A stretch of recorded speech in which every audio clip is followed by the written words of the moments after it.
bienvenue à toutes et à tous. Comme l'a bien rappelé Michel Mouton, c'est la dernière séance du webinaire plutôt, Révolution linguistique et sociale au Liban et dans le monde arabe. Je rappelle très rapidement l'objectif de ce webinaire, c'était de questionner l'évolution de la langue arabe à la lumière des révolutions, de ce qui a été communément appelé printemps arabe. Est-ce que la langue arabe est apte à répondre et à exprimer tous les mouvements, toutes les revendications populaires, sociales, politiques, auquel cas nous sommes en train de vivre une seconde Narda. La Narda actuelle se distingue de la Narda, de la première Narda, par le fait que la première Narda cherchait ses ressources à la fois dans les patrimoines classiques arabes et dans la découverte de l'Occident, la découverte de ses connaissances, de ses sciences, de son évolution technologique. Aujourd'hui, la Narda d'aujourd'hui que nous vivons, du moins sur le point linguistique, on la vit, c'est-à-dire l'inspiration, elle vient directement de la rue arabe, de Tunis au Liban, en passant par la Syrie et l'Égypte ou la Libye et le Yémen. Donc, pour cette dernière séance, nous avons déjà interrogé tout au long de 6 séances, nous sommes à la 7e, on a interrogé la langue arabe sur le plan du discours populaire, le discours politique, le discours revendicatif, le discours juridique. Aujourd'hui, je voulais qu'on interroge la circulation des concepts durant ce mouvement de rébellion arabe. J'ai l'immense joie et fierté de recevoir 2 éminents historiens, Georges Corme et Sylvie Denoy, qui est venue de France à Beyrouth. C'est la première visite que nous avons depuis longtemps. Pour du distanciel. Voilà, à Beyrouth. Donc, le déroulement pour nos participants, nous allons présenter, même s'ils n'ont pas besoin d'être présentés, nos intervenants. Après, on donne la parole à Georges Corme et ensuite à Sylvie Denoy. Et après, ça sera la période de discussion. Je vous invite, si vous voulez bien, à poser vos questions par le biais du chat. La séance, comme vous l'avez remarqué, elle est enregistrée. Et je vous demande aussi, je vous prie de bien vouloir couper et les caméras et les micros pour obtenir une meilleure qualité du son et de caméra.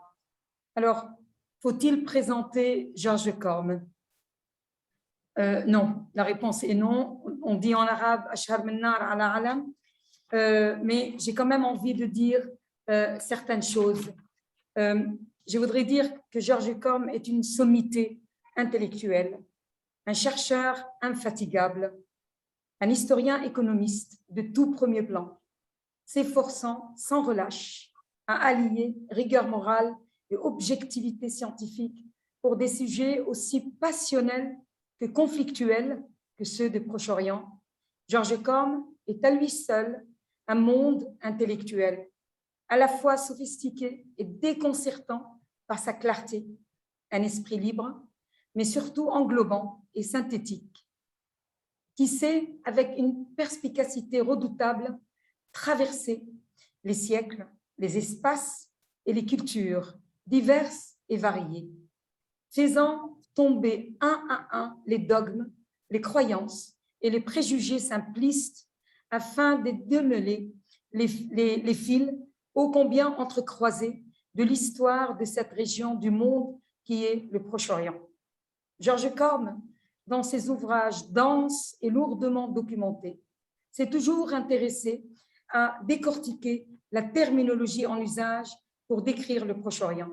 Plus que jamais, cette terminologie a besoin de sa psychanalyse épistémologique.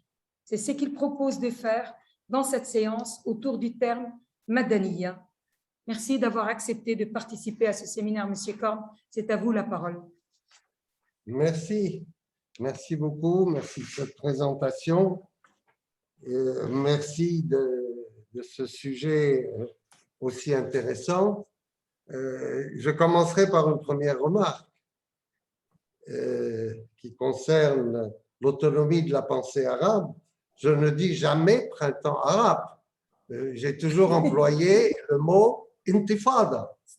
El-intifadat al-arabiyya, les révoltes arabes. Et je pense qu'il s'agissait bien de révoltes arabes. Je rajouterai que ce sont ces révoltes arabes, donc de la rive sud de la Méditerranée, qui ont inspiré de grands mouvements en Europe, comme Podemos en Espagne ou d'autres mouvements en Grèce. Et donc là aussi, il y a un certain impérialisme de la pensée européo-occidentale contre lequel il faut se battre. Et vraiment, je pense que les révoltes arabes, hein, parce que c'était des révoltes, ce n'était pas du tout des printemps. On sait ce que le terme printemps fait référence aux événements de Tchécoslovaquie il y a 30 ans, qui ont fini évidemment par une répression terrible. Heureusement, chez nous, moi, je pense que jusqu'à présent, on a largement réussi à maintenir Ruh al-Intifada, l'esprit même de la. Et nous devons être très fiers d'avoir, nous, inspiré la rive nord, jusqu'aux États-Unis, où nous avons inspiré Occupy Wall Street. Et il ne faut pas oublier ces choses-là. Je pense que la vision européenne de l'autre côté, s'est efforcée et continue de s'efforcer d'oublier tout ce qu'ont apporté ces révoltes arabes. Donc ça, c'est vraiment ma première remarque et je profite de l'occasion qui m'est donnée pour demander qu'on adopte le terme de intifada, de révolte arabe, et non pas du tout le terme impropre de printemps arabe. Et ça suffit aussi à chaque fois que nous ayons les concepts occidentaux qui sont projetés sur nous, qui sont imposés, et j'appelle ici à une belle révolte. Ça me paraît très important. Deuxième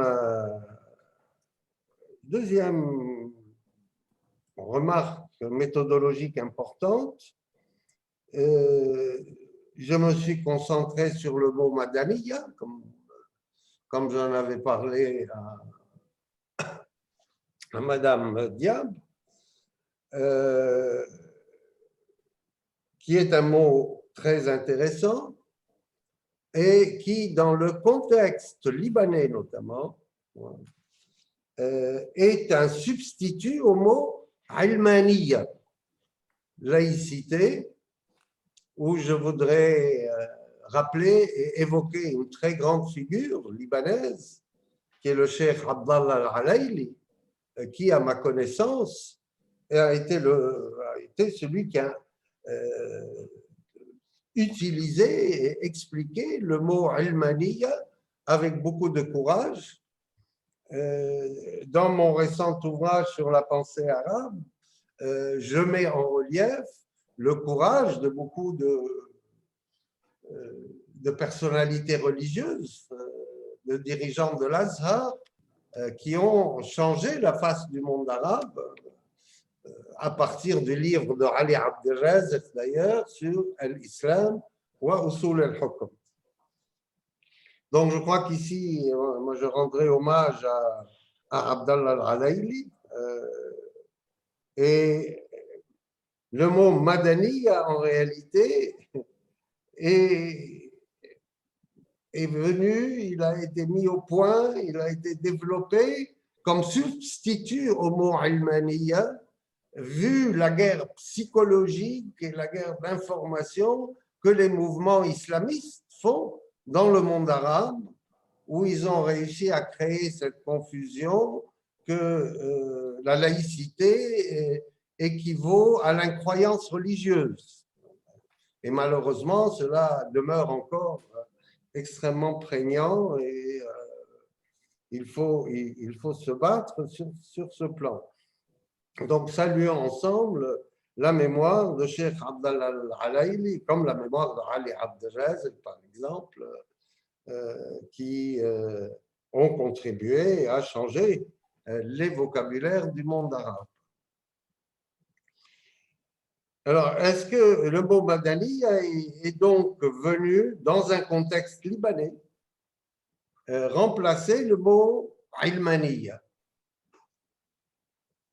qui, évidemment, avec l'importance des autorités religieuses, toutes confessions confondues, n'est pas accepté, y compris dans les communautés chrétiennes, par la hiérarchie religieuse des communautés chrétiennes. Nous avons cette vision primitive que le sécularisme est une entrée dans le monde de la non-croyance. D'où, au Liban, la naissance du mot Madaniya en substitut au mot Ilmaniya. Alors, sur le mot Madaniya, évidemment, on peut dire beaucoup de choses. Et il y a des mots similaires, notamment le mot Tamaddon. Et je voudrais rappeler un grand ouvrage de G.G. Zaidan, qui est celui de Tarikh al-Tamaddon al-Islami. Alors, Tamaddon voulant dire devenu civilisé. Et le mot Madina, qui est la ville, s'oppose, dans le contexte historique arabe, s'oppose à la Badawa, au Ahl al-Badia. Ahl al-Badia opposé à Ahl al-Mudun. Mais au Liban, Madani est venu comme une astuce pour que les clergés chrétiens comme musulmans ne poussent pas tout le temps des hauts cris. Madaniya est venu remplacer Ilmaniya. Alors, est-ce que c'est la bonne terminologie? Alors, vous avez un mot qui est souvent accolé, c'est Silmiya. Le processus, la intifada, elle est Silmiya. Ce n'est pas une intifada violente. Et effectivement, moi-même, j'ai été très frappé quand on a vu au printemps 2011 les foules arabes immenses depuis la Mauritanie jusqu'à Oman qui ont bougé. Personnellement, je récuse complètement la thèse d'un complot américain. Je ne crois pas, quel que soit le soft power des États-Unis, qu'ils peuvent mettre en mouvement 300 millions d'Arabes ou 350 millions d'Arabes de la Mauritanie jusqu'aux confins de Oman. Mais donc, Madaniya chez nous est un substitut au terme Almaniya que nous avait donné le cheikh Hamdallah El-Alayli. Et évidemment, ici, Madaniya va s'opposer au mot Badawa. On peut catégoriser les populations arabes en Ahl el-Badia ou Ahl el-Mudun. Et d'ailleurs, moi, j'ai beaucoup employé cela pour dire qu'il y a deux mondes arabes différents. Il y a Ahl el-Badawa, le monde du désert, et notamment de la péninsule arabique, et notamment de la doctrine wahhabite, et le monde de la ville.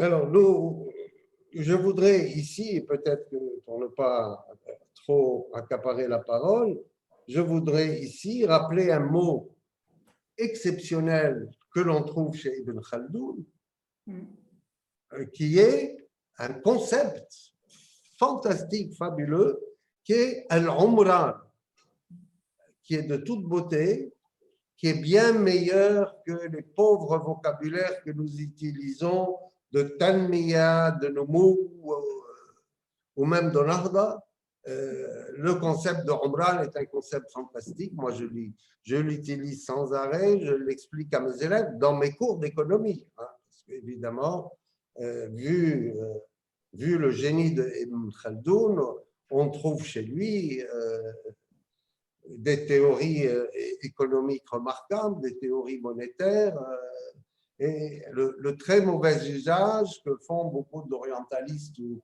d'orientalisants du concept de Rasabiya, qui, à mon avis, n'est pas du tout le concept de Rasabiya au sens du tribalisme étriqué. Quand on connaît la pensée d'Ibn Khaldoun, ça ne peut pas être ça. La Rasabiya, c'est le ciment d'un royaume, c'est le ciment d'une civilisation, mais ça n'est pas du tout le tribalisme. Malheureusement, on voit trop souvent des arabisants occidentaux qui emploient à tort et à travers le concept de Rasabiya qui se trouve chez Ibn Khaldoun.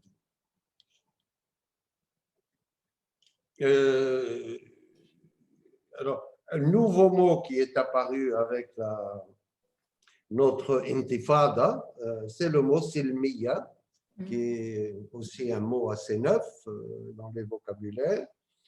Silmiya, silmiya, silmiya. Oui, c'est bien, c'est bien. Et nous savons d'ailleurs que tous ces grands mouvements de foule du printemps, du début de l'année 2011, à mon avis, ont plutôt effrayé les États-Unis et leurs alliés de tout temps dans le monde arabe, qui sont les frères musulmans. Parce qu'ils y ont vu pour la première fois une émancipation véritable de populations du monde arabe qu'ils avaient l'habitude, grâce à leur alliance avec les frères musulmans, qui remontaient à la guerre froide, qu'ils avaient l'habitude d'encadrer par justement la confrérie des frères musulmans. Voilà, je crois que je ne vais pas prendre plus de temps. S'il y a des questions, évidemment, je suis tout à fait prêt à répondre. Encore une fois, la richesse de la langue arabe, elle se révèle tous les jours, hein, et elle est infinie, la richesse de la langue arabe. Je crois qu'il n'y a pas une autre langue au monde qui a une telle richesse. Deuxièmement, quand je vois tous les efforts développés par un certain impérialisme américano-occidental pour contrôler le monde arabe, ça me fait rire, parce que la langue arabe, elle n'est pas contrôlable. La langue arabe, elle appartient aux Arabes, elle est complètement intégrée dans leur conscience. Et ce n'est pas la peine, ils perdent leur temps à penser qu'ils vont pouvoir casser la conscience de l'arabité par des complots divers et nombreux. La conscience de l'arabité, elle existe depuis avant l'islam, par la culture arabe, que je rappelle est une culture de la poésie avant tout. Et donc, sur le plan stratégico-politique de l'Occident, l'Occident perd son temps. La culture arabe qui existe depuis bien avant aussi l'arrivée du prophète ne sera tuée par aucune expédition militaire. Ils auront beau continuer de nous envoyer des bombes sur la tête sans arrêt et de démanteler les structures politiques dans le monde arabe. La force de la culture arabe, c'est la force de ses mots, c'est la force de son vocabulaire, c'est la force de son enracinement, d'ailleurs, dans des contextes plus larges. Et là aussi, moi, je rappelle souvent l'influence de la langue et de la culture syriaque sur la langue arabe. Je regrette qu'au Liban, ça ne soit enseigné dans aucune école, que ce soit chez les chrétiens ou chez les musulmans. Et là aussi, bon, je ne peux pas ouvrir le dossier. beaucoup trop de Libanais sont préparés à émigrer par la culture qu'on leur donne dans leurs écoles. On leur apprend tout ce qu'il faut sur comment est l'Europe, comment sont les États-Unis, et on ne leur apprend rien sur la merveille de leur patrimoine que j'appellerais arabo-syrien. Voilà, et j'en ai terminé. Merci beaucoup, Monsieur Korn, pour avoir respecté déjà le temps imparti. C'était très intéressant. Évidemment, il y aura des questions, mais qu'on réserve jusqu'à la fin de la séance. Je laisse la parole à Pauline Cotier. Oui, merci beaucoup, Salam. Et merci beaucoup, Monsieur Korn. C'était un plaisir de vous écouter. Je suis sûre que moi-même, je me réserve des questions. Voilà, la suite. Ça me fait très plaisir de vous présenter Sylvie Denoy, qui est avant tout une amie, et aussi une grande chercheuse. Elle est directrice de recherche au CNRS, dans un laboratoire de recherche qui s'appelle Orient Méditerranée. Elle est également, comme Michel l'a rappelé, un ancien pilier, malheureusement, du conseil scientifique de l'IFPO. Et elle a été, pendant des années qui comptent beaucoup pour beaucoup d'entre nous, l'ancienne directrice des études de l'Institut français d'archéologie orientale au Caire, où elle a montré pendant 8 ans que ce qui anime vraiment Sylvie Denoy, c'est la recherche collective, c'est de créer des équipes, de pousser des jeunes et de monter des projets qui font se croiser comme ça plusieurs spécialistes de différentes disciplines. C'est très rare, j'imagine que dans les gens qui sont avec nous ici, je regarde un peu les noms, il y a beaucoup de chercheurs. C'est très rare dans le milieu de la recherche d'avoir des personnes qui sont comme ça dédiées au collectif et qui malgré tout arrivent à continuer leur recherche plus personnelle. Et Sylvie est une spécialiste de l'histoire urbaine, et notamment des périodes de transition comme le 7e siècle et des questions d'épistémologie. Donc, on collabore ensemble à un projet sur les réseaux dans l'Antiquité tardive et les débuts de l'islam. Et Sylvie est également la cheville ouvrière, l'une des participantes et la fondatrice d'un projet de recherche qui s'appelle Les mots de la paix, sur le lexique et la rhétorique de la paix dans les textes arabes, et notamment les textes médiévaux. Et c'est ce projet, donc, c'est une de ses multiples activités, mais c'est ce projet de recherche qu'elle va nous présenter aujourd'hui. Et j'imagine donc notamment le voyage du mot de la racine salam. Sylvie, je te laisse la parole si vous avez des petits soucis, c'est ça? On a un petit souci technique, oui, j'arrive pas à me connecter. Donc, le temps que je me connecte, pour faire un partage d'écran, si on peut prendre les questions de M. Korn, ce serait plutôt bien. D'accord. Alors, du coup… Peut-être que je peux me permettre déjà peut-être de poser des questions à M. Korn en attendant peut-être Pauline. Alors, j'étais très sensible, M. Korn, à certains termes, au terme déjà qui est l'objet de votre discussion, le terme Madaniya, et vous l'avez mis en dialogue avec le terme Almaniya dans le contexte libanais. Dans le contexte libanais, vous dites que la société libanaise a préféré ce terme à Almaniya. Est-ce que ça serait parce que Almaniya, dans l'inconscience ou la conscience arabe, est équivalent ou attrait à l'athéisme, oui, je qui est un dirais terme déjà mal compris, la laïcité en arabe. Le terme Almaniya est déjà mal compris. Qu'est-ce que vous pensez? Je dirais dans l'inconscient des milieux frères musulmans, des milieux islamiques. Les milieux islamiques n'ont pas arrêté de faire une guerre qui continue d'ailleurs, hein, contre le mot Almaniya, évidemment, bien que, comme j'ai expliqué, c'est le Cheikh Abdallah Al-Alayli qui a mis au point ce terme, hein, on le lui doit, et Aussi, on peut évoquer l'œuvre de J.J. Zaidan, qui a eu une influence absolument extraordinaire dans le monde arabe. Et moi, je pense, et je n'arrête pas de le dire et de l'expliquer, la culture arabe est une culture du poétique. C'est une culture de la poésie. Les Arabes, depuis que leur culture s'est développée, la poésie est l'art majeur dans la culture arabe. Ce n'est pas spécialement la religion.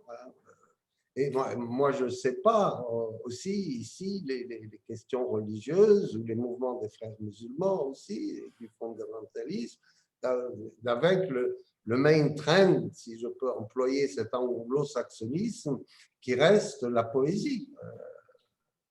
La poésie est l'art majeur chez les Arabes, à mon avis. D'accord. Avant de donner la parole aux autres participants, vous avez fait observer que le terme Madaniya dans les révoltes arabes est souvent associé à un autre terme qui est Silmiya, effectivement. Est-ce que dans le contexte arabe, est-ce que ce terme Silmiya n'est pas par hasard lié au fait que la majorité des régimes arabes, c'est des régimes dictatoriaux et qu'en opposition à dictature, il y a le mot Silmiya, c'est-à-dire, est-ce que ce n'est pas lié le fait que… Oui, alors je vois qu'on me demande de parler en anglais ou en arabe, parce que tout le monde n'est pas francophone. Et بطبيعة الحال يعني أنا استعملت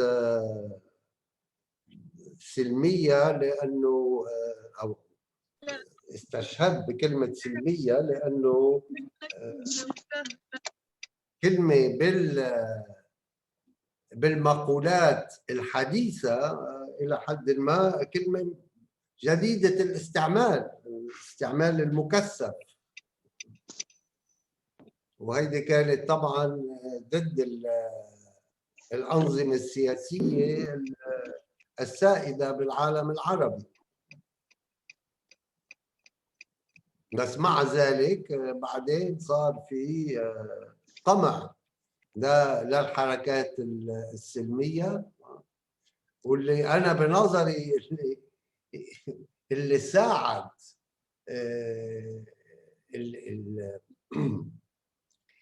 قمع الحركات السلمية هي قصة الكوفيد.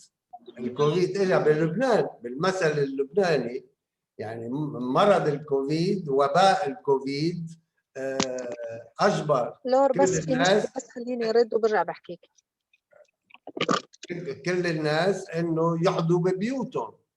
فحركة 19 تشرين 2019 اللي كانت ما شاء الله يعني شو أخذت حجم، وبدي أذكر هون هنا وقت ما من أقصى الجنوب لأقصى الشمال صار في شبكة متواصلة، الناس تشابكوا مع بعضهم على طول مسافة لبنان من الناقورة إلى طرابلس، وكان منظر رائع. ولسوء الحظ أنا ما شفت مثلا أفلام وثائقية بهالموضوع. الموضوع بيستحق إنه يكون في أفلام وثائقية شوي معمقة باستثناءات. طبعا صار في شوية ريبورتاجات منيحة، بس كل شيء صار منسي اليوم من وراء وباء الكوفيد. وباء الكوفيد اجى إلى نجدة الطبقة السياسية أو الطغمة السياسية اللي بتضطهد الشعب اللبناني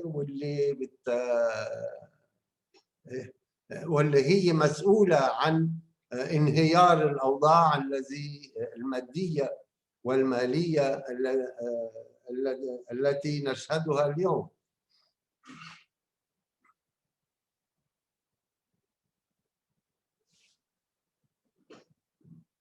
ما عم بسمعك سلام.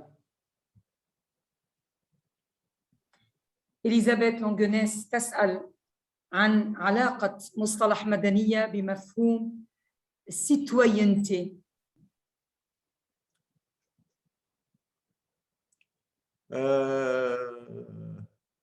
Qu'est-ce que vous pensez? Est-ce que le terme madaniya, lors de la Nahda, n'a pas aussi fait référence à l'idée de citoyenneté? Là, au moment de la Nahda, si on parle du 19e siècle et du début du 20e siècle,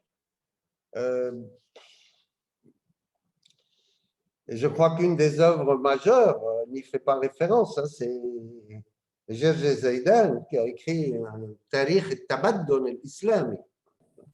وفي كلمة تمدن، كلمة تمدن مهمة أيضا. اليوم المقولات مثل ما ذكرت مثلا، المقولات في مقولات تستورد من الغرب، قصة البرنتون عرب، الربيع العربي. أنا محتاج بشدة إنه نستعمل كلمة ربيع عربي، وخاصة إنه فكرة الربيع من الناحية السياسية بتذكرنا ببراغ، ما حصل بتشيكوسلوفاكيا وقتها، وبالقمع الذي قامت به القوات الشيوعية الروسية. ما في علاقة بين الاثنين. يجب أن نقوم بتحليل مستقل بقدراتنا الذاتية وبتفكيرنا الذاتي، ما نكون دائما مرتبطين بشكل عضوي بالأحداث التي صارت بالدول الغربية. Je voudrais revenir au lien entre مدنية et سلمية، يعني بين مدنية وسلمية. ربما رأينا جميعا في الحراك المصري، خاصة في الحراك الإسلاموي، في الحراك الإسلاموي رأينا تواجد مصطلح مدنية مع إسلامية. كيف تفسر هذا التعايش بين المصطلحين في اليافطات الإسلاموية؟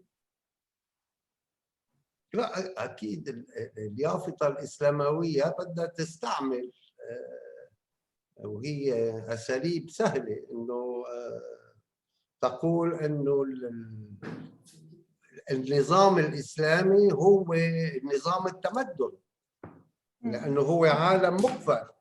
العالم الإسلامي عالم مقفل، وأنا دائما أقول هو مرتبط بالدول الغربية بشكل كبير للغاية. ونحن نعلم خلال الحرب الباردة صار في عشرات الآلاف من الشبان العرب بدلاً من أن يذهبوا إلى فلسطين لتحريرها أرسلوا من قبل الولايات المتحدة والمملكة العربية السعودية، أرسلوا إلى أفغانستان.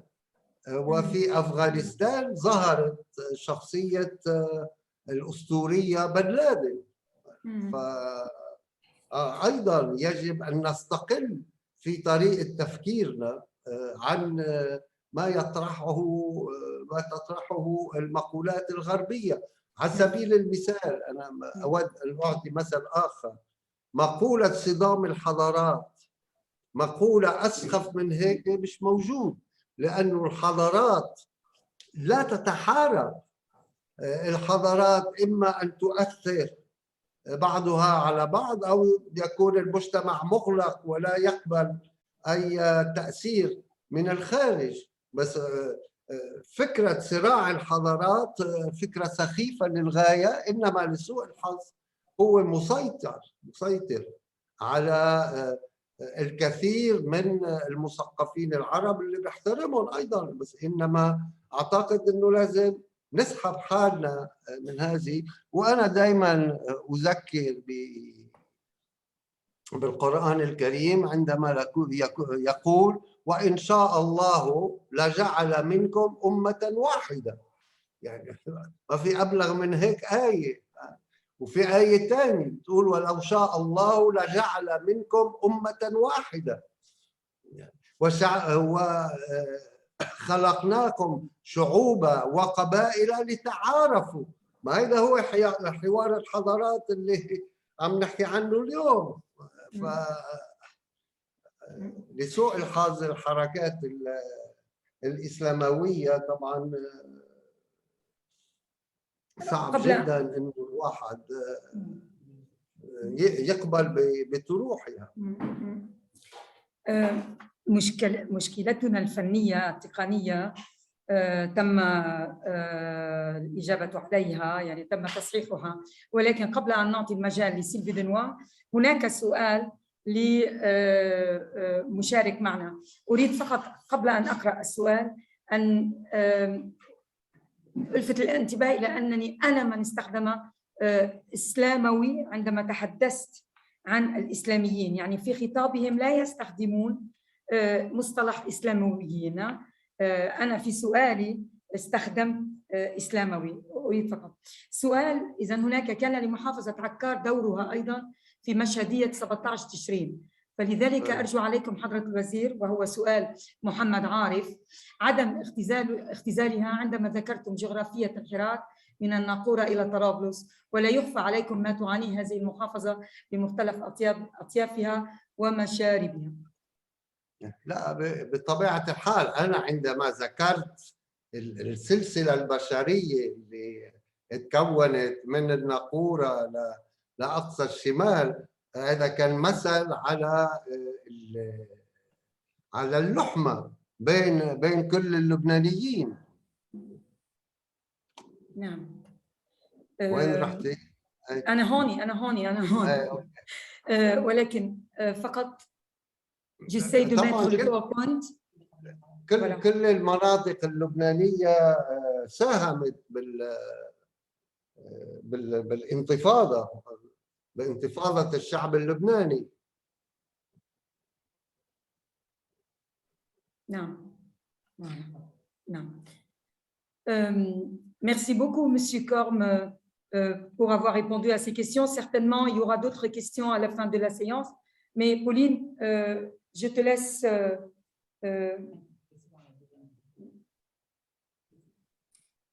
Écoute, Salam, j'ai présenté Sylvie. Voilà. Donc, je pense que désormais, on peut donner la parole à Sylvie. Merci beaucoup. Et on a eu un petit problème technique, comme vous l'avez deviné, et j'ai l'impression que c'est résolu, donc on va peut-être y arriver. C'est très difficile de parler après le professeur Georges Corme, et je suis très honorée de parler derrière lui.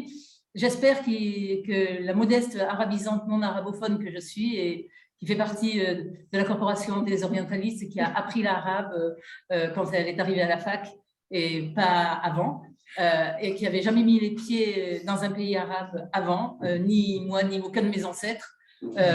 Malgré tous ces handicaps symboliques considérables, j'espère que le travail que je vais vous proposer vous agréera quand même un petit peu. Alors, Salam Diab Duranton, que je remercie beaucoup de m'avoir invité, ainsi que Pauline, nous a demandé de réfléchir à la circulation des concepts et des idées dans le cadre de son séminaire, donc qui traite de l'évolution de la langue arabe. Alors, j'ai pensé examiner un traité de paix bilingue catalan du 8e, 14e siècle, parce que c'est un document qui est contemporain des événements concernés, et ce n'est pas un écrit postérieur comme les historiens comme Tabari, par exemple, ou El-Baladouri, qui peuvent avoir raconté la conquête plusieurs siècles après. Là, c'est un document qui est contemporain des événements concernés. Et donc, il me semble qu'il peut rendre compte des concepts, des idées véhiculées par les locuteurs de l'époque. Donc, je vais examiner cette belle langue arabe dont Georges Corme nous a dit qu'il fallait y être attentif, et je vais essayer d'y être attentive. Et qui plus est, ce document est bilingue, et donc ça nous donne l'opportunité de voir s'il y a des concepts partagés ou s'il y a une perméabilité entre les épistémés de repérer, ce qui est la commande de Salam, s'il y a une circulation des concepts et des idées. Et après cela, c'est les termes que l'on trouve dans ce document. Je voudrais essayer de voir s'ils ont une histoire eux-mêmes et si on peut les retrouver. Et il m'a semblé que, comme l'arabe se structure autour de la force symbolique du Coran, j'ai pensé à aller chercher un certain nombre de vocables dans le Coran. Et peut-être le plus immédiat pour tout le monde, la racine salama, mais pas seulement, dont on verra qu'elle n'est pas forcément tellement présente dans le Coran pour ce qui est du champ sémantique de la paix. Alors, je voudrais juste préciser, alors Pauline a eu la gentillesse de me présenter, donc ces présentations, elles sont toujours très laudatives, en disant que j'étais très intéressée aux travaux collectifs. Et effectivement, ces travaux sur la rhétorique de la paix dans le monde arabe médiéval que je mène s'ancrent dans des travaux collectifs avec différentes équipes. Alors, d'une part, avec les collègues de l'Université de Naples, qui travaillent sur d'autres épistémés du Moyen-Orient pour des périodes antiques et médiévales, et puis d'autre part, sur le monde arabe dans la longue durée, avec Salam Diab Duranton, collègue avec laquelle nous avons mené une recherche collective sur les représentations et la symbolique de la guerre et de la paix dans le monde arabe. Et j'ai mis le logo du CEFREPA aussi, puisque c'est le CEFREPA qui sera éditeur de du colloque que nous avons tenu sur cette thématique. Alors donc, je vous ai dit que j'allais vous présenter un traité bilingue arabe-catalan établi en 739-1339 par deux souverains, le sultan mérinide Aboul Hassan Ali et Jacques III de Majorque. Alors, ce traité a été édité, traduit et commenté par Henri Bresque et Youssef Rarib, qui ont l'un pris en charge le catalan et l'autre l'arabe. Alors, donc, la photo du manuscrit est publiée dans leur livre et on voit que les deux versions figurent sur le même parchemin, l'arabe à droite et le catalan à gauche. Alors, le document nomme les protagonistes, dont le sultan mérinide, Aboul Hassan Ali. On voit Maulana, alors est-ce que j'ai un curseur? Oui. Voilà. Alors, de ce côté, donc, vous avez l'arabe, El Sultan, vous connaissez bien, Sultan est très lisible, Maulana un tout petit peu moins. Donc, Maulana El Sultan, Amir Muslimin, donc il n'y a pas d'article El Muslimin, et ce n'est pas Amir El Mu'minin, ce n'est pas tout à fait le titre califal, mais c'est quand même un titre très important, donc il est Amir Muslimin. Et puis les ambassadeurs qui représentent le roi Jacques III de Majorque, qui est appelé Rey, et les ambassadeurs qui sont avec les titres honorifiques de Don, vous voyez, voilà. Et il est appelé un peu plus loin dans le document Rey de Mallorca, donc en catalan. Alors la désignation de l'autre se fait avec le concept du soi. Pour les Arabes, le roi Jacques est sultan de Majorque et comte de Roussillon et de Cerdagne et seigneur Maoula de Montpellier, Don Jacques. Et pour les Catalans, le sultan mérinide est appelé roi des Sarrasins, Rey dels Sarrasins. Donc, et pour les... Voilà, on voit ici. Donc, ce que je mets en rouge, même, voilà, vous voyez comment les Arabes parlent du sultan de Majorque et comment... et comment les Mallorquins, les Catalans, parlent du roi des Sarrasins. Donc, et ensuite, les Arabes donnent toute une titulature, le sultan le plus haut, El Sultan El Asna, le plus généreux, El Akram, le plus véridique, El Asdaq, etc. Alors, cet acte est qualifié par les auteurs de cette publication de traité de paix, et en effet, la mission des ambassadeurs du roi de Majorque est claire, ils ont une délégation de pouvoir pour réaliser et signer la paix, per compler et faire pau, ligne 9, et ce document est un assegament de pau, le mot est coupé là, assegament de pau, j'ai entouré le mot paix, un traité de paix donc.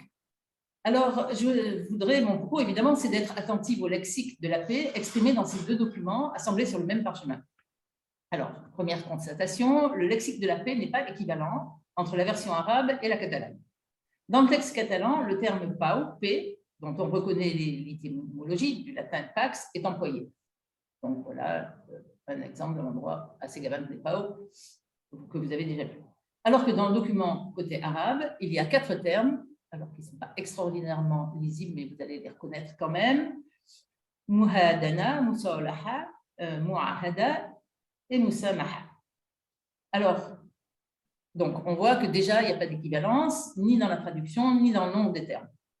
Alors, prenons les termes les uns par les uns. Je commence par les Catalans, puisque eux emploient vraiment le mot paix. Il est présent 6 fois, Assegaban de Pau, pour un serment de paix, Per fermar Pau, pour signer la paix, Esta carta e Pau, ce document de paix, que la dite a Pau, que la dite paix, Bona Pau et ferma, une paix juste et durable, et prometen la Pau, ils promettent la paix. Pour sa part, on a vu que le texte, alors voilà les éléments du catalan, et pour sa part, on a vu que le texte arabe propose 4 termes, muhadana, musamaha, muahada et musalaha. Alors, je les ai traduits, trêve, bienveillance, alliance, armistice. Alors, d'un côté, on a une locution en 3 mots, Assegaman de Pau, avec un seul terme pour dire la paix, Pau, qu'on retrouve 6 fois dans le texte, contre une énumération de 4 termes, dont 2 relèvent du champ sémantique de l'interruption de la guerre, muhadana et musalaha, un autre, un type de relation à l'autre positive, musamaha, et enfin, une relation contractuelle, muahada. On comprend donc que les 2 actes de ce document ne sont pas la traduction l'un de l'autre. Les chancelleries ont dû produire chacun le sien, puis l'un a été recopié sur le document qui restait dans les archives de l'autre. Donc les auteurs qui l'ont édité font l'hypothèse que c'est l'arabe qui a été recopié sur le document catalan, puisqu'on l'a retrouvé, ces archives, on les a retrouvées à Barcelone dans un fonds catalan médiéval. Donc la durée pour laquelle, mais il se peut fort que de l'autre côté, on a exactement le même document, mais le sultan Mérinine n'a pas été conservé du côté du sultan Mérinine. Alors, la durée pour laquelle l'acte est valide est donnée, 10 années solaires, Muddat min ashar sinin shamsiya, ligne 9-10 de l'arabe, selon la manière de compter des chrétiens, dit le texte catalan, est-ce que comme tena comme te christanesh, ligne 13 du texte catalan. Et il s'agit de permettre aux commerçants, de part et d'autre, de faire leurs affaires. Il convient d'assurer la sécurité des biens et des personnes pendant un certain laps de temps. Donc, quoi que le texte catalan en dise, ce n'est pas une paix durable, donc pas une paix. Donc, je pense que c'est plutôt un traité de trêve plus qu'un traité de paix, quoi qu'en disent les Catalans. Une partie de l'accord porte sur la course. Chaque partie devra sévir contre les corsaires de son propre bord. Donc, chaque souverain s'engage à punir les fauteurs de troubles de sa nationalité. Dans le texte catalan, cette sévérité à l'encontre des corsaires, corsaris, sera gage de bonne et solide paix, bona pau et ferme. De même, dans le texte arabe, il est écrit qu'il faudra interdire aux corsaires, de transgresser ce qui se rapporte à ce traité, acte, en rompant, en violant les clauses par un refus, comme semer le trouble dans les ports ou semer la panique parmi les voyageurs, ou autre sorte de trouble ou de préjudice. Là, je lis la traduction de Youssef Hariri. Celui qui fait cela, son sultan, entendant son souverain, que ce soit le roi chrétien ou le musulman, devra sévir, et cela sera dissuasif pour les autres. Contrairement au texte catalan, il n'y a pas là de mention de la paix que cela contribuera à établir. Et dans le texte catalan, les ambassadeurs prometen la pau, promettent la paix, de la faire tenir et de l'observer, alors que le texte en arabe, il est écrit qu'il soit commandé au gouverneur, ou là, des littoraux des 2 côtés, de confirmer cet ordre, amr, et de respecter cet acte. Alors, quelque chose de très important suit, qu'il soit fait publication de ce sulh. Oui. Alors là, voilà, là, je vous ai fait un tableau de toutes les lignes dans lesquelles il y a une mention qui concerne la paix, et ce n'est pas toujours les mêmes lignes, donc il n'y a aucune correspondance entre les 2 textes, si ce n'est que sur le fond, bien entendu, on est d'accord pour que les commerçants puissent commercer tranquillement, mais les textes n'ont pas ne sont vraiment pas une traduction les uns des autres. Voilà, et voilà la fin. Voilà, la ya'lan bihadha sulh. Ça se termine comme ça. Alors, ce terme, sulh, est un terme coranique. Voilà, et il y a 37 occurrences de la racine salaha dans le Coran. Dans les versets 9 et 10 de la sourate 49, al-Hujurat, les appartements, par 3 fois, on a à l'impératif aslihu Dieu donne l'ordre à ses fidèles d'œuvrer à rétablir la concorde entre deux groupes, taïfatan, de croyants. En effet, rien de plus intolérable que la fitna, soit la mésentente entre les fidèles, les croyants sont frères, alors établissez la concorde entre eux. Alors, quel est l'intérêt de remarquer qu'un terme qui est dans un texte plus tardif est utilisé dans le Coran? Si un terme existe dans le Coran, les musulmans le savent et il aura, pour les locuteurs des siècles suivants, une valeur particulière. De ce fait, les auteurs utiliseront tel terme coranique plutôt que tel autre, et ce terme aura une portée symbolique plus forte que son synonyme non coranique. L'examen de l'usage de ces termes sera alors un indicateur d'une volonté de légitimation de l'histoire au sein des récits des textes postérieurs. Car une des définitions d'un texte fondateur, qu'est le Coran, outre évidemment d'établir les fondations d'une religion, c'est qu'il existe une intertextualité de référence, cette intertextualité de référence fondant une culture commune. C'est ce qu'on peut appeler un texte fondateur. On comprend alors que, comme dans la plupart des cultures, cette intertextualité réside dans de nombreux textes produits par les musulmans des différentes périodes. Et ce lexique coranique est donc une des briques fondamentales constitutives de la culture musulmane. Et le terme sulh coranique est celui employé dans le genre littéraire des livres de la conquête, Kitab Futuh al-Buldan, comme par exemple Baladour y a écrit, ou Ibn Abd al-Hakam, Kitab Futuh al-Misr ou al-Maghreb.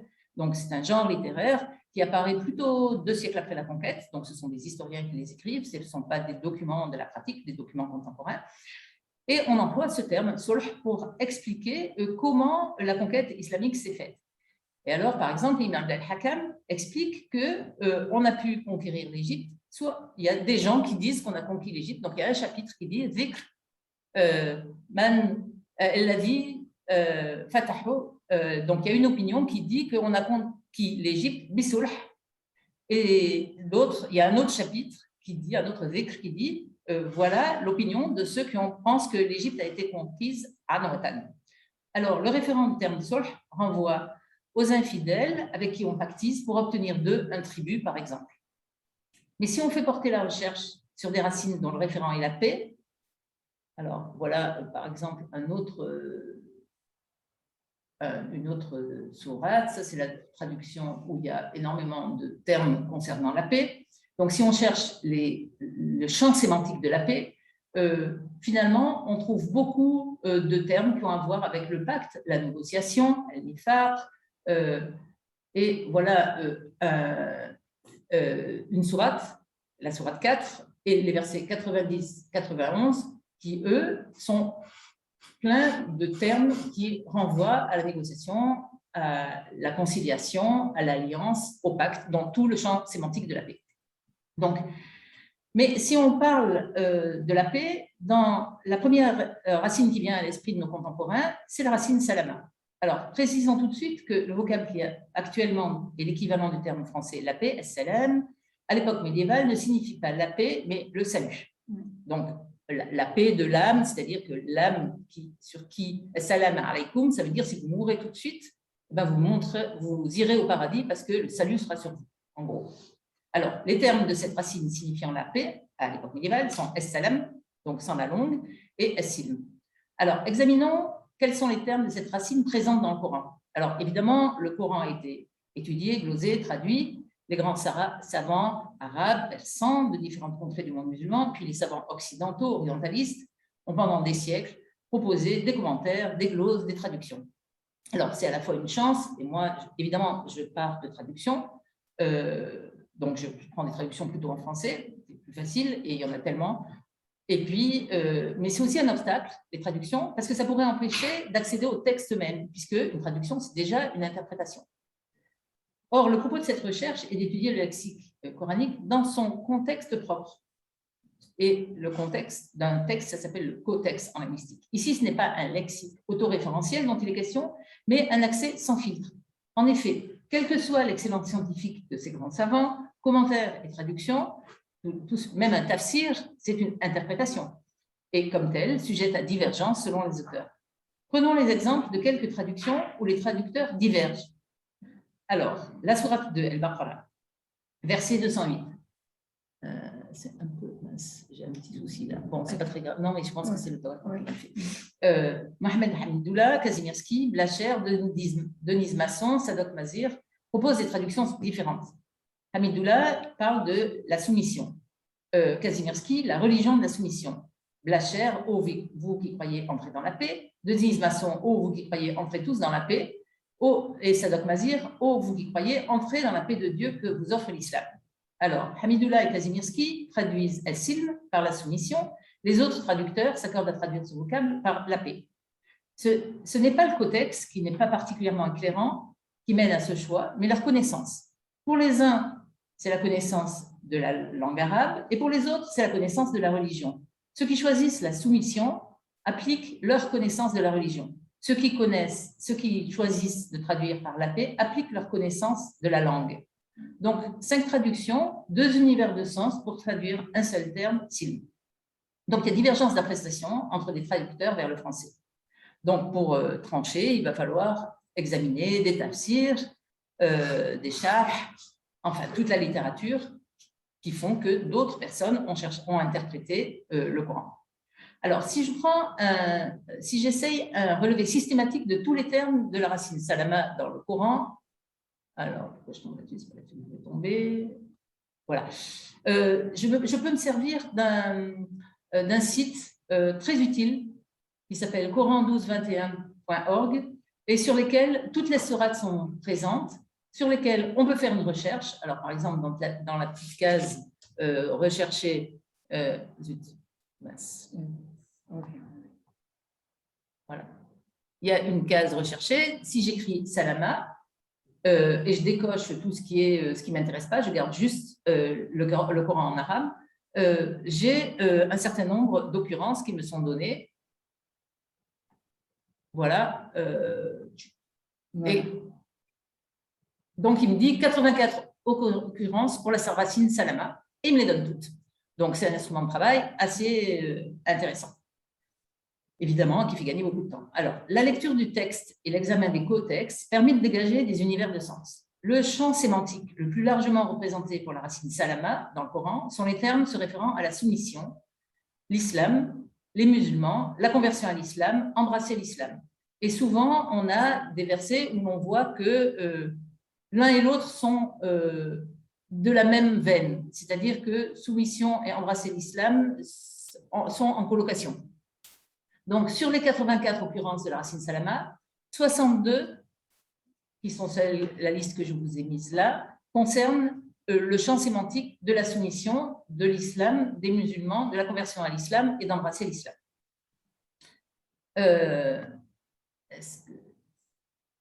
Alors voilà, par exemple, la première traduction est de Hamidoullah et la deuxième est de Blacher. Alors, on voit que Hamidoullah traduit Aslamtu par « je me suis entièrement soumis à Allah » et que Blacher dit « vous êtes-vous converti à l'islam ». Donc, soit on se soumet, soit on se convertit à l'islam. On voit que ces deux types de sens sont très proches l'un de l'autre et que dans le même verset du Coran, on peut trouver l'un qui entraîne vers l'autre. Alors, en général, on est soumis à Dieu et au principe de l'islam, mais on peut être aussi soumis à un homme, comme dans la sourate 39, verset 29, et on trouve des formes intensives. La 10e forme, Balhum el-Yom Mustaslimun, sourate 37, verset 26, et la 4e forme, Lamma Aslama wa Tallahu lil-Jabain, sourate 37, verset 103, à propos du sacrifice d'Abraham. Donc, on voit qu'il y a plusieurs formes intensives, donc les verbes sont conjugués de façon, sont déclinés en plusieurs formes, la 10e forme et la 4e forme. Alors, la soumission, ça peut être aussi l'asservissement, comme c'est le cas de la vache qui donne le nom à la sourate 2 et qui est Musallama, un participe passé, donc elle n'a pas été asservie à labourer la terre. Alors, je ne sais pas si c'est une métaphore ou une parabole, mais voilà, quelqu'un qui est asservi de la même façon que les gens qui acceptent d'entrer dans l'islam, voilà, avec la racine, avec le participe passé, Musallama. Alors, un autre champ sémantique est celui du contrat légal avec un employé, par exemple. Sourate 2, verset 233, des parents sont autorisés à mettre leur enfant en nourrice. La condition implicite est qu'ils respectent le contrat de travail, peut être oral ou tacite. Isa sallamtum mataitum bil ma'ruf. Sallamtum, donc là, c'est le contrat de travail licite. On a aussi le substantif sullam, une échelle, sourate 6, verset 35 et sourate 52, verset 38. Et on a aussi quelques verbes relevant de ce champ sémantique, un peu différents, qui sont différenciés par des prononciations. Sallama bi, certifier que, ou reconnaître que, donc c'est le terme juridique dont on vient de parler. Sallama ila, qu'on a ici à l'écran, remettre à quelqu'un. Sallama ala, saluer. Donc on a effectivement quelques occurrences de salut. Alors, que reste-t-il du champ sémantique de la paix pour cette racine salama? Eh bien, il est présent dans 3 versets. La sourate 2, verset 208, la sourate 8, verset 61, la sourate 47, verset 35.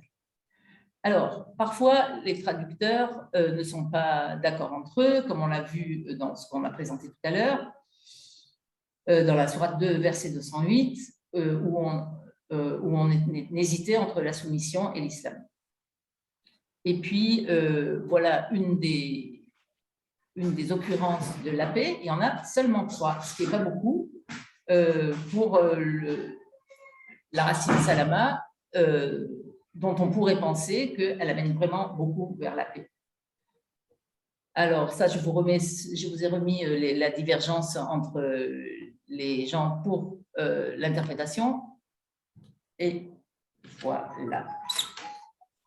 Voilà, donc je voulais vous expliquer comment on pouvait faire une petite recherche sur plusieurs types de textes. Donc, un texte bilingue qui permet de voir que d'une épistémée à l'autre, le voyage des concepts n'existe pas vraiment, même si on s'entend dans un acte, un traité que moi je considère que de trêve. Et voilà comment on peut aussi regarder dans le Coran comment on va aller chercher des termes pour voir le champ sémantique qui est concerné. Et ensuite, on peut aller, ce qu'on fait dans une autre recherche, mais le temps imparti ne le permettait pas de vous en rendre compte.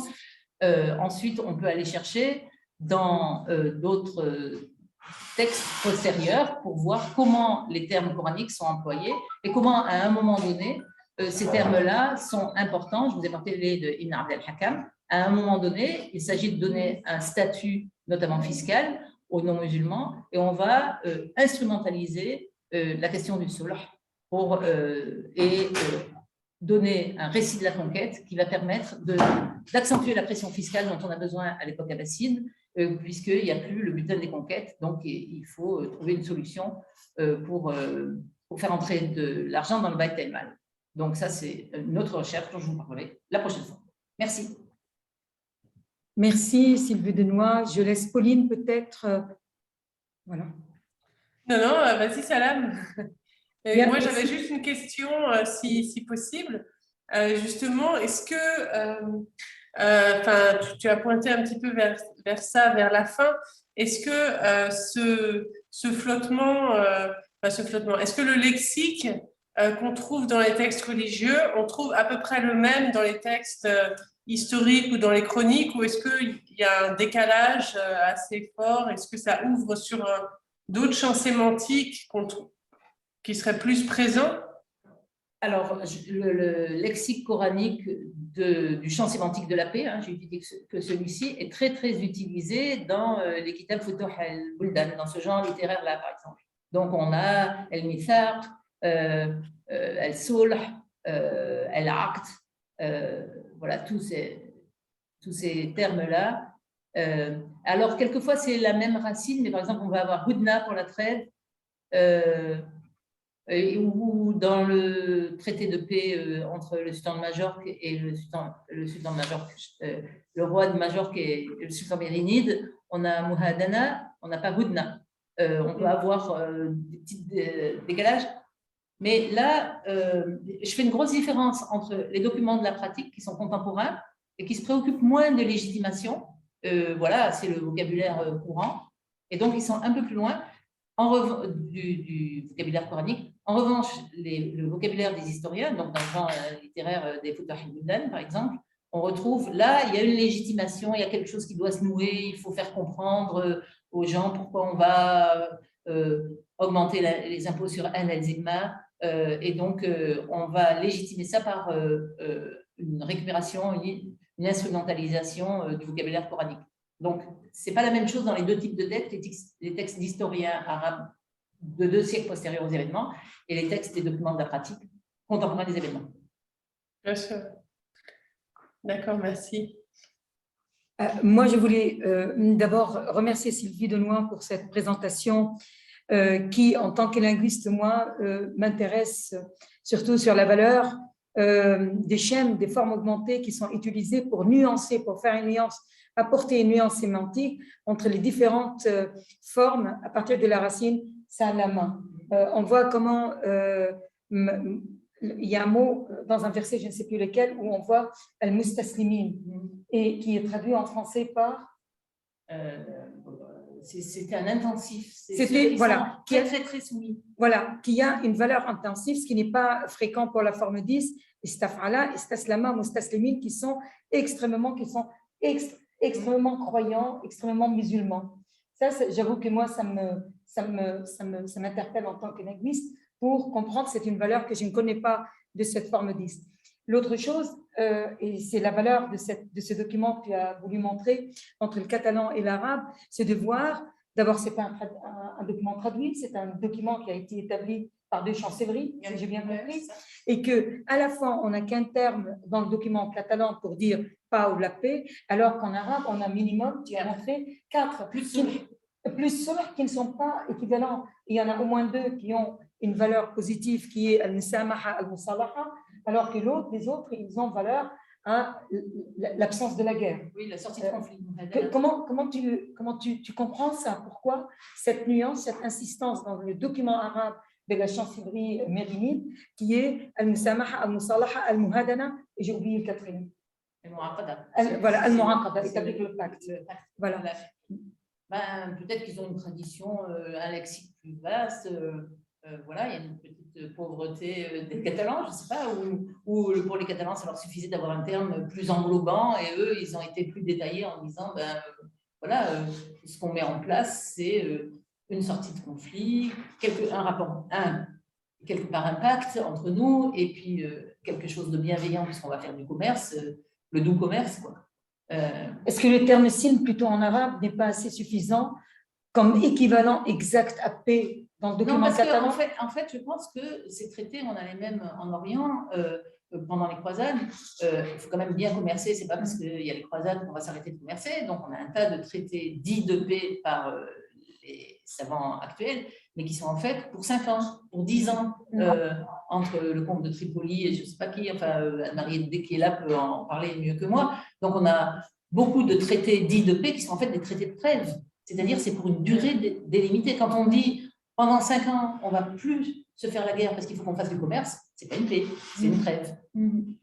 Et d'ailleurs, les termes employés, c'est Hudna. C'est pas Silm à ce moment-là.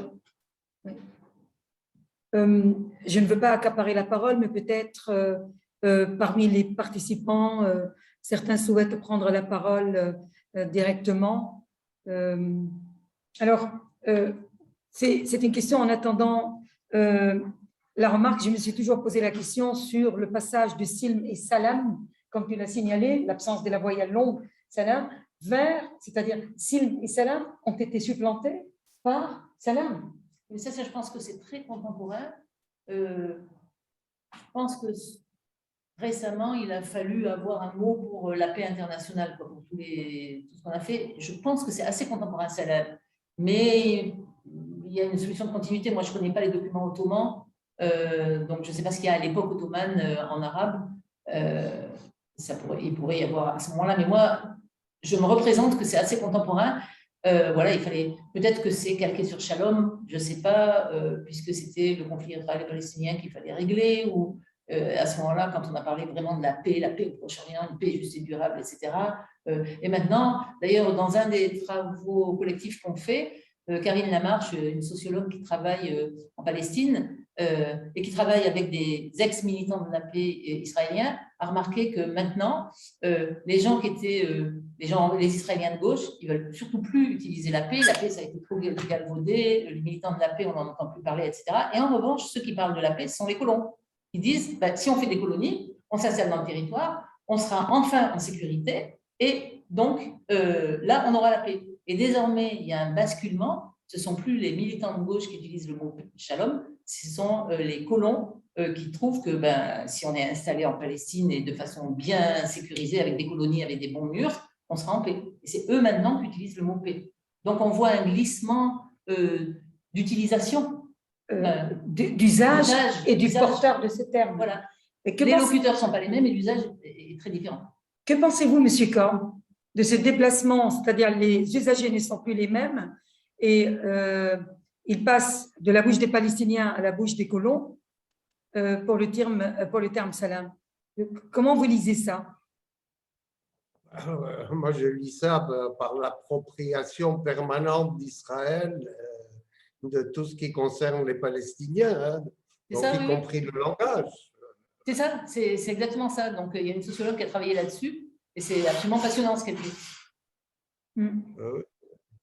Et plus personne ne parle, par exemple, hein, de Cori Rachel, si vous vous souvenez, cette Américaine militante de la paix qui, en Israël, s'est mise à vouloir empêcher un tank israélien de détruire un village palestinien, hein, et qui a été carrément écrasé par le tank israélien. Cori Rachel, c'est absolument affreux. Malheureusement, on a le problème du fait que l'information est tellement biaisée, parce qu'Israël est en fait une extension des États-Unis, à mon avis, c'est pas autre chose. Moi, j'ai une question à vous deux, parce que je suis toujours travaillée par ce terme, par la racine déjà, salama, tout comme Sylvie Denoy. Y a-t-il un lien, comment vous voyez le lien plutôt entre le silm et le silmiya?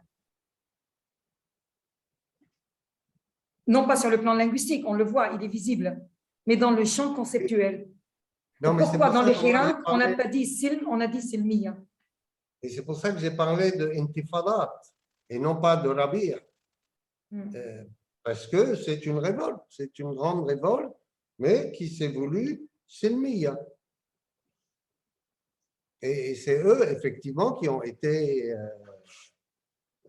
on a eu, une fois l'étonnement des régimes en place passé, on a eu la contre-attaque. Et on a eu notamment les contre-attaques de frères musulmans aussi. C'était clair. Bon. Je ne vais pas accaparer la question, mais j'en ai encore une, si personne… quel est l'avenir du terme Madaniya? Je pense qu'au Liban, il est grand l'avenir du terme Madaniya, puisque, comme j'ai expliqué, c'est un substitut au terme Ilmaniya, qui pourtant a été mis au point par un cheikh issu de l'Azhar. Et là aussi, ça devrait ébranler un peu les préjugés qu'on peut avoir. Vous avez eu des hommes de religion musulmans qui ont été beaucoup plus révolutionnaires que beaucoup de civils.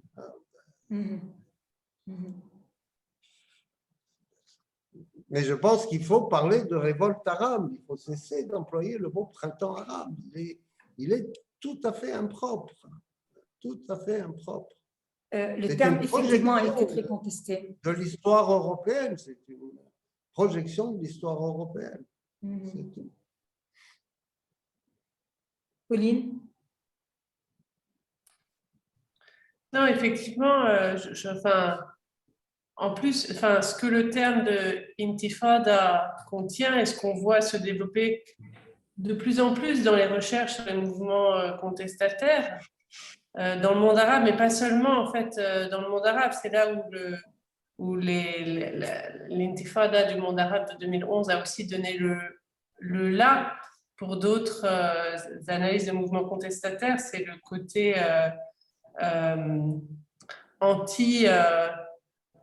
contestation d'un ordre établi, parfois extérieur, et c'est quelque chose que contient évidemment très bien l'intifada contre la colonisation. Donc, c'est quelque chose qui est... le champ sémantique et là où je pense que M. Corm a raison, c'est non seulement dit quelque chose de spécifique au mouvement arabe, mais dit aussi quelque chose de mouvements contestataires qui ont essaimé, quoi. Mais moi, j'avais peut-être une autre question pour Sylvie Denoy, qui est est-ce que justement ce lexique de la paix, on voit qu'en fait, il se définit beaucoup par rapport, surtout dans les textes historiques, il se définit beaucoup par rapport à la guerre, ce qui fait sens, évidemment. Alors, vous êtes figé, Sylvie et Salam, donc je pense que je vous ai perdu. On t'entend. On t'entend. Ah, d'accord. Oui, donc je voudrais savoir si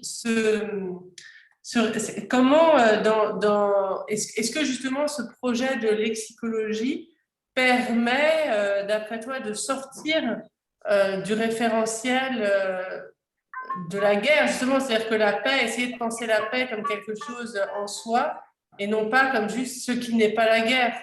Ou est-ce que justement la paix, c'est ce qui n'est pas la guerre, et puis voilà, partout, tout le temps. Alors, c'est très intéressant ce que tu dis, parce qu'au début de ce programme, on avait un programme qui s'intitulait Guerre et paix, et chaque fois avec l'IFAO, avec l'équipe Abbas Zouache, Mathieu Echen, Stéphane Pradine, etc.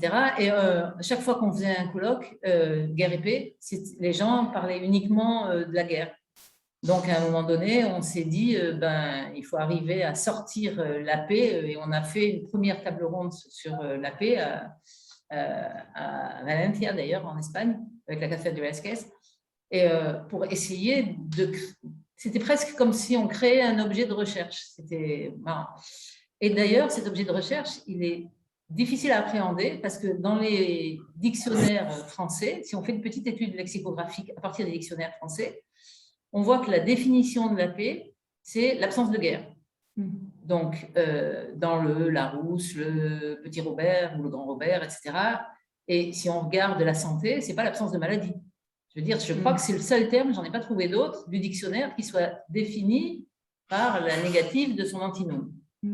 Donc, et si on remonte le temps, je parle toujours des dictionnaires français, on s'aperçoit que les dictionnaires précédents, par exemple le Littré, qui est un dictionnaire de la fin du 19e siècle, ou l'encyclopédie de Diderot et d'Alembert, qui est une encyclopédie du 18e siècle, présente la paix de manière positive, comme l'harmonie entre les peuples ou l'harmonie personnelle, donc, parce qu'il y a plusieurs étages. Il y a l'étage personnel, il y a l'étage entre des petits groupes, et puis il y a l'étage entre des grands groupes, on va dire des nations.